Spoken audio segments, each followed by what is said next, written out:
Anak-anak, hari ini kita akan belajar tentang pemantulan dan penyerapan bunyi. Simak baik-baik ya. Menurut kalian, bagaimana pemantulan bunyi itu bisa terjadi? Iya, pemantulan bunyi terjadi karena gelombang bunyi menabrak bidang pantul. Kemudian, gelombang bunyi tersebut dipantulkan oleh bidang pantul tersebut. Hukum pemantulan bunyi. Bunyi datang, garis normal, dan bunyi pantul terletak dalam satu bidang datar. Sudut datang sama besar dengan sudut pantul. Pemantulan bunyi ada 3 macam. Yang pertama, bunyi pantul yang memperkuat bunyi asli. Kedua, gaung atau kerdam. Dan ketiga, gema. Kita bahas satu-satu yuk. Yang pertama, bunyi pantul yang memperkuat bunyi asli. Maksudnya adalah bunyi pantul yang terjadi karena jarak dinding pemantul dengan sumber bunyi berdekatan. Contohnya ruang kelas, kamar tidur, dan kamar mandi. Hasilnya bunyi pantul akan terdengar lebih keras. Yang kedua, gaung atau disebut juga kerdam, yaitu bunyi pantul yang terjadi karena jarak dinding pemantul dengan sumber bunyi agak jauh. Contohnya studio musik, bioskop, dan gedung pertunjukan. Hasilnya, bunyi pantul akan terdengar bersamaan dengan bunyi aslinya. Yang ketiga adalah gema.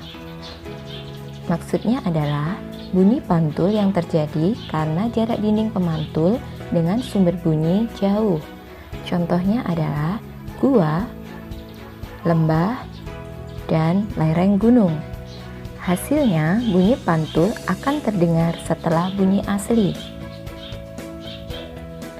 Mari kita melakukan percobaan pemantulan dan penyerapan bunyi. Tujuannya yaitu untuk membuktikan bahwa bunyi dapat dipantulkan dan diserap.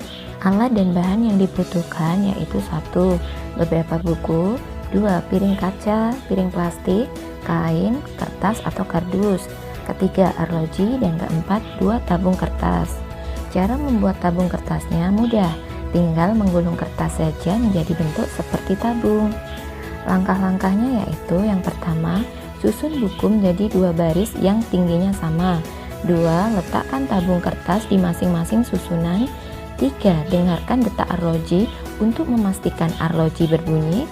Keempat, masukkan arloji ke salah satu tabung kertas. Lalu pasang bidang pantul dan dengarkan. Kesimpulannya 1. Bunyi dipantulkan bila mengenai permukaan yang keras yaitu kaca dan plastik. 2. Bunyi diserap bila mengenai permukaan yang lunak yaitu kain dan kertas.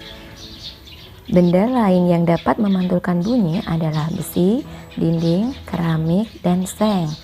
Sedangkan benda yang dapat menyerap bunyi adalah busa, karet, karung goni, dan karpet. Manfaat dari pemantulan bunyi adalah 1. Mendeteksi benda-benda di bawah laut. 2. Menentukan kedalaman laut. 3. Mengukur ketebalan logam. 4. Membantu proses USG. Dan kelima, melihat detak jantung. Sekian dulu belajarnya kali ini ya. Semoga bermanfaat dan terima kasih.